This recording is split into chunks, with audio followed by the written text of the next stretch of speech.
السلام علیکم ورحمۃ اللہ وبرکاتہ۔ اپنا عقیدہ سیکھیے، اس پروگرام میں آپ سب کا ہم تہ دل سے استقبال کرتے ہیں۔ اللہ تعالی ہم سب کو مزید علم دین حاصل کرنے کی توفیق عطا فرمائیں۔ حضرات، سب سے پہلے آج کے ہم اس درس میں جانتے ہیں کہ اسلام اور ایمان کسے کہتے ہیں۔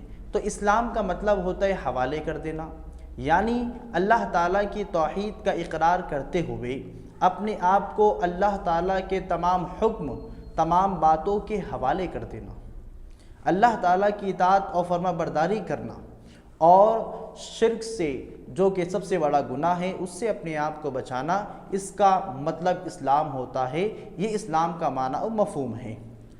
اور اللہ کے رسول صلی اللہ علیہ وسلم نے بیان فرمایا کہ اسلام کی بنیاد 5 چیزوں پر ہے: اللہ کی توحید کا اقرار کرنا، محمد رسول اللہ صلی اللہ علیہ وسلم کی رسالت کا اقرار کرنا، نماز قائم کرنا، روزے رکھنا، زکوٰۃ دینا، اور استطاعت ہونے پر بیت اللہ کا حج کرنا۔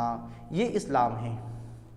ایمان کا کیا مطلب ہوتا ہے؟ ایمان کہتے تصدیق کرنا، یعنی دل سے تصدیق کرنا، اپنی زبان سے اقرار کرنا، اور اپنے اعضاء اور جوارح یعنی جسم کے حصوں سے عمل کرنا، یہ ایمان ہے۔ اسے ایمان کہا جاتا ہے۔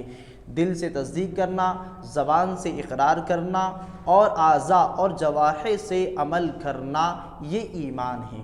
اور اللہ کے رسول صلی اللہ علیہ وسلم نے بیان فرمایا کہ ایمان یہ ہے کہ تم اللہ پر ایمان لاؤ، اس کے فرشتوں پر ایمان لاؤ، اس کے رسولوں پر ایمان لاؤ، اور اس کی کتابوں پر ایمان لاؤ، اور آخرت کے دن پر ایمان لاؤ، اور اچھی بری تقدیر پر ایمان لاؤ۔ تو یہ اسلام اور ایمان کا مطلب ہے۔ اللہ تعالی ہم سب کو دین اسلام کو حاصل کرنے اور اسے سمجھنے کی توفیق عطا فرمائے۔